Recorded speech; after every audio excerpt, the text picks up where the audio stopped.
తాకట్లో ఉన్న మీ బంగారం ఈ రోజు ఎంత ధర చేస్తుందో కొమ్మూరి గోల్డ్ వాళ్ళకి కాల్ చేసి ఫ్రీ గోల్డ్ కాస్ట్ చెక్ చేసి చెప్తారు. రమగారు నమస్తే చేయ. రమగారు, రాఖీ పౌర్ణమి ఉంది మనకి. ప్రతి సంవత్సరం చేసుకుంటూ ఉంటాం.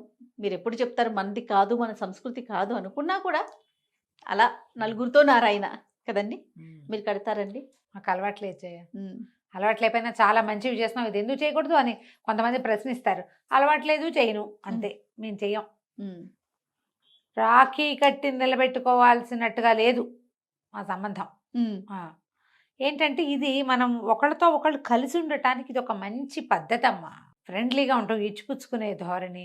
అక్కైనో అక్క చెల్లెల్లో మనం కాపాడాలని తమ్ముడికి, అన్నదమ్ముడికి, అన్నదమ్ముడితో మనం సయోధ్యగా ఉండాలని అక్క చెల్లెలకి నేర్పించే విధానం. యాక్చువల్గా మనం జరుపుకునేది, మా వాళ్ళు జరిపేది చెప్తాను నేను. జంధ్యాల పౌర్ణిమ జరుపుతారు. జంధ్యాల పూర్ణిమ అంటే ఈ రోజున జంధ్యం యజ్ఞోపవీతం మార్చుకునే రోజు. ఎవరైనా యజ్ఞోపవీతం మార్చుకుంటారు. మొన్న జనవరి తర్వాత నుంచి మనకు ఉత్తరాయణంలో ఒడుగులు, ఉపనయనాలు అవుతాయి. అవును. ఉపనయనమైన వాళ్ళకి, ఉపనయనమైన సంవత్సరం లోపల వచ్చిన జంధ్యాల పౌర్ణమి రోజున, ఇది ఈ శ్రావణ పౌర్ణమికి ఉపాకర్మ జరుపుతారు. ఉపాకర్మ అనే ఒక ప్రత్యేకమైన క్రియ, హవనం అది కూడా ఉంటుంది. ఆ ఉపాకర్మ కోసం ఈ రోజు చాలా ఇంపార్టెంట్. ఈ రోజున యజ్ఞోపవీతం తప్పకుండా మార్చుకోవాలి. కొంతమంది సంవత్సరం అయినా అలాగే జీర్ణోపవీతాలు వేసుకుని తిరుగుతూ ఉంటారు. మధ్యలో ఎప్పుడో పెరిగిపోతే దాన్ని వదిలేసి వేసుకోకుండా ఉంటారు. అలాంటి వాళ్ళు, లేదా జీర్ణం అయిపోయింది మురికిగా మక్కిలిగా ఉన్న, తప్పకుండా ఈ రోజున యజ్ఞోపవీతం వేసుకునే విధి. ఎవరైతే యజ్ఞోపవీతాలు ఉన్నాయో, ఎవరు వేసుకునే పద్ధతి ఉందో వాళ్ళు ఇది చేయటం ఈ రోజున పౌర్ణమి రోజున. ఈ రాఖీ పౌర్ణమి అంటావా, నేను చెప్పాను కదా, ఒకళ్ళతో ఒకళ్ళు మానవ సంబంధాలు మెరుగుపరచుకోవడానికి ఇది ఒక అవకాశం. మన వాళ్ళు, మన బజరంగ దళ వాళ్ళు ఈ ఎక్కడైనా పిల్లలు కనపడితే వాళ్ళతో ఒకరికొకళ్ళు రాఖీలు కట్టించేటాలు అలాంటివి కూడా చేస్తారు. రాఖీ కట్టేస్తే మనం అన్నదమ్ములు, అక్క చెల్లెళ్ళు ఇలా అయినట్టు, అక్క తమ్ముళ్ళు, అన్న చెల్లెళ్ళు అయినట్టు. దీనికి ఈ బంధానికి ఒక ప్రత్యేకమైన గుర్తింపుని తెచ్చింది రాఖీయే కదా. చాలా సంవత్సరాల నుంచి కడుతూనే ఉన్నారమ్మా. ఎప్పటి నుంచో మన వాళ్ళు కూడా అన్ని ప్రాంతాల్లోనూ చేస్తారు. నార్త్ ఇండియన్స్ విశేషంగా ఈ పండగ నాడు తప్పకుండా రావాలని పెట్టుకుంటారు. మన వాళ్ళు కూడా, నేను అనుకున్న ఇటీవల 2-3 జనరేషన్స్ నుంచి, మీ దగ్గర కొంచెం తక్కువ ఉందేమో, మీ తర్వాత నుంచి బ్రదర్స్ ఎక్కడైనా ఉంటే అక్కడికి రాఖీలు పంపించటం, కొరియర్ చేయటం. వాళ్ళు ఏదో గిఫ్టో ఏదైనా ఇవ్వటమో, లేదా ఏదైనా ఫ్రెండ్షిప్ జత ఇస్తారు, అక్క తమ్ముడు లేదా అన్న చెల్లెలు, అంతే అంతే. ఇది మంచి సంగతే. మీ ఇళ్లలో లేకపోయినా పాటించవచ్చు. మేము అలా చేయట్లేదు, మేము ఓల్డ్ జనరేషన్ కదా, ఓల్డ్ స్కూల్ కాబట్టి మన పద్ధతులే కొన్ని పాటిస్తాం తప్పిస్తే అన్నీ మేము కూడా పాటించలేకపోతాం. మనవి కూడా మనకు అవకాశం ఉన్నవి పాటిస్తాం కదా. ఇది మంచిది. ఈ రోజున ఎలా అయిందంటే, వివాహాలు అయిపోయిన తర్వాత 25 ఏళ్ళు 30 ఏళ్ళు అయిపోయిన తర్వాత కూడా అన్నదమ్ముల మీద, అక్కచెల్లెళ్ళ మీద యుద్ధాలు ప్రకటించే కాలంలో ఉన్నాం మనం. కొంత డబ్బులను, కొంత బంగారమును, కొన్ని రకాల ఆస్తులను, హక్కుల కోసం పోరాటం, కోర్టుల దాకా వెళ్ళటము, కోర్టు దాకా వెళ్ళటము. మనం ఇట్లాంటివి ఏమైనా చేస్తే మన ఇంట్లో పుట్టిన పిల్లలు ఎలా ప్రవర్తిస్తారు అనేది ఒకళ్ళతో ఒకళ్ళు, మన పిల్లలు సయోధ్యగా లేకపోతే మనకు కుదురుతుందా? మనకు కుదరదు. మన పిల్లలు సయోధ్యగా ఉండాలి. మనమేమో మనతోటి వాళ్ళతో, అన్నదమ్ముల తోబుట్టువులతోటి సయోధ్యగా ఉండం. ఇది మంచిది కాదమ్మా. ఈ కాలం చెడు కాలం వచ్చేసింది.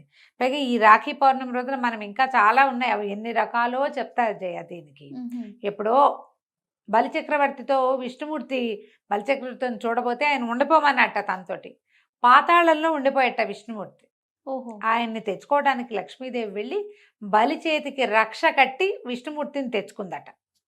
అప్పటి నుంచి ప్రారంభమైంది ఈ సంప్రదాయం అంటారు.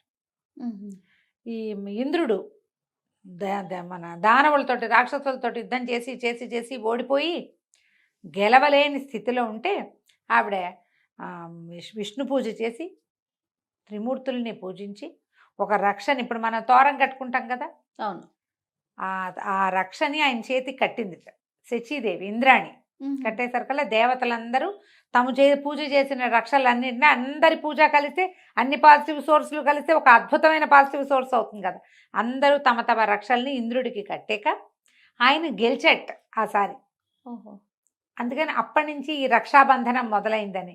నేను నీతో ఉన్నాను, నీకు బలం అవసరమైతే నేను బలం అవుతాను, నీకు శక్తి అవసరమైతే నేను శక్తి అవుతాను, నీకు సహాయం కావాలంటే ఆ సహాయాన్ని నేను అవుతాను, నేను నీతో ఉంటాను. అని చెప్పటమే రాఖీ. అద్భుతమైన రక్షాబంధనం విషయం కదా. అంతే. ఇప్పుడు రాఖీ అంటున్నాం, దాన్ని అక్కడ అలా మార్చుంటారు రక్షాబంధనము. అంతే. మనం ఈ రక్షలు చాలా చోట్ల కడతాం. వివాహాది శుభకార్యాల్లో రక్షాబంధన ముహూర్త సుముహూర్తోస్తు అని చెప్తారు. సుముహూర్తకాలే సూర్యాదీనం నవానాం గ్రహాణం అత్యంత అనుకూలత ఫల ప్రాప్తిరస్తు అని కూడా చెప్తారు. అది ఖచ్చితంగా చేతిలో అక్షింతలు వేసి వెనక్కి తిప్పించి కట్టిస్తారు. మనం కూడా తోరాలు ఖచ్చితంగా కట్టుకుంటాం. ఇది రక్షణనిస్తుంది. ఈ విధానాన్ని అనుసరించదలిచిన వాళ్ళు చక్కగా అనుసరించండి అమ్మా. కొత్త వాళ్ళు కూడా చక్కగా చేయొచ్చు.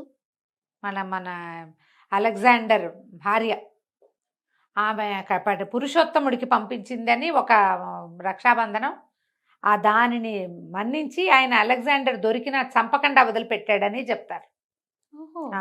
చెయ్యి కత్తెత్తేసరికల్లా ఆమె కట్టిన రక్షాబంధనం కనపడుతూ మిలమిల్లాడుతూ కనిపించేసరికి ఇప్పుడు ఇతన్ని సంహరిస్తే ఆమె సౌభాగ్యం పోతుందని వదిలిపెట్టాడు పురుషోత్తముడు అంటారు. అలాంటిది కూడా చరిత్రలో ఒక కథ ఉంది. అంత విలువిచ్చేవారు. అంత విలువిచ్చేవారు. ఇప్పుడు ఊరికే ఏదో నామకే వాస్తే వాళ్ళు ఇచ్చే ఓ బహుమతి కోసమో ఇది పండగ ఈ రోజున ఇది చెయ్యాలి మన సంస్కృతి సాంప్రదాయం అని కాదమ్మా, దాన్ని నిలబెట్టుకోమని. అది ఓ తాడుతో అయిపోయిందా? అయిపోదు కదండి. కాదు కదా, నిలబెట్టుకోవాలి. బాంధవ్యాన్ని నిలబెట్టుకోవటం కోసమే ఇలాంటి పద్ధతులు ఏర్పరిచి పెట్టారు. ఇప్పుడు మనం ఎంతసేపు ఫోన్లు, వాట్సాప్లు, ఫేస్ టైంలు వచ్చేసినాయి చేయ. ఇది వరకు ఏముండేది, ఆడపిల్లలు పెళ్ళిళ్ళు చేస్తే ఎక్కడో ఉండేవాళ్ళు. అసలు వాళ్ళ ఇంటి నీళ్లు కూడా తాకూడదు పుట్టింటి వాళ్ళు అనేవాళ్ళు తెలుసా. ఆడపిల్లల ఇంటి నీరు కూడా పుట్టింటి వాళ్ళు తాకూడదు. కొన్ని ప్రాంతాల్లో అట్లా ఉన్నాయి, పురుళ్ళకి పుణ్యాలకి పంపేదిలే, ఏం లేదు. ఈ రక్షాబంధనానికి తప్పకుండా అన్నదమ్ముడు వచ్చి ఎంగిలి పడ్డము అలా ఉండేది. అందుకని కూడా ఇది పెట్టారు. పుట్టింటికి రావటానికి ఒకసారి వెళ్ళి మంచం చూసి రావటము, అలాంటివి మొహం చూపించి రావటము. ఈ సిద్ధాంతాలన్నీ ఎందుకు పెట్టారంటే ఈ పిల్లలకి ఇంకో దారి కనపడాలి కదా పాపం. అంతేగా. అన్నదమ్ములతోటి సౌఖ్యం కొంత. అప్పుడు ఏంటంటే పైగా ఇంకో ప్రాబ్లం ఉండేది. అప్పుడు ఆడపిల్లలకి ఏం పెద్దగా ఇచ్చేవాళ్ళు కాదు చేయ. పెళ్ళిళ్ళు చేసి 8 ఏళ్ళకి 10 ఏళ్ళకి పెళ్లి చేసి పంపించేసేవాళ్ళు. వాళ్ళకి ఏటా ఎంతో కొంత బహుమతి తమ పుట్టింటి నుంచి లభించడానికి కూడా ఇది ఒక అవకాశంగా ఉండేది. ఇప్పుడు మనం ఏముంది, మన పద్ధతులు అట్లా లేవు కదా, మనం నిరంతరం కలుస్తూనే ఉంటాం. కానీ ఈ కలిసే కాలంలో కూడా సంవత్సరాల తరబడి అన్నదమ్ముల అక్క చెల్లెళ్ళ మొహాలు చూసుకొని దౌర్భాగ్యులు ఇప్పటికీ ఉన్నారు. అవును, ఇప్పటికీ ఉన్నారు అట్లాంటి వాళ్ళు. ఒకే ఊర్లో ఇది దౌర్భాగ్యులు అంటే తిట్టు అనుకోకండి దయచేసి. భాగ్యం లేని వాళ్ళు. దౌర్భాగ్యులు అంటే బ్యాడ్ వర్డ్ కాదు, అది మీ తాలూకు దురదృష్టాన్ని చెప్పటమే. అంతే. భాగ్యం లేకపోవటం. ఒకే ఊర్లో ఉన్నా కూడా చూసుకున్న ఊర్లు కూడా ఉంటాం. చూసుకోరు, మాట్లాడుకోరు, పోట్లాడుకుంటారు. దానికి అవతలావిడ మొగుడో ఈయన భార్యో కారణం అవుతారు. అవును, వాళ్ళు వాళ్ళ బాంధవ్యాలు కాపాడుకుంటారు, వీళ్ళ బాంధవ్యం కాపాడడానికి ఇష్టపడరు. తమ తమ్ముడో తమ అక్క చెల్లెలో ఎన్ని తిట్లు తిట్టినా ఆడవాళ్ళకు ఓకే. ఆడపడితోటి ఏదైనా తేడా వస్తే దాన్ని దూరం పెట్టేయాలని చూస్తారు. నీకు నాకు ఒకటే రకమైన నెప్పే కదా, ఎవరు ఆకాశం నుంచి ఊడిపడరు, అందరం ఒకలాగానే పుడతాం. భగవంతుడు చెప్పాడమ్మా, నీకు ఏది నొప్పి కలుగుతుందో ఆ క్రియ ఇతరులకి చెయ్యకు. నువ్వు ఎంత పుణ్యం చేసినా, ఎన్ని పూజలు చేసినా, ఎంత దానం చేసినా నీకు ఫలితం రాదు. నీకు నొప్పి కలిగే క్రియని నువ్వు ఇంకొకళ్ళకి చేయకూడదు. అద్భుతమైన ధర్మం అదొకటే. నువ్వేం దానం చేయకు, ఏం చేయకు.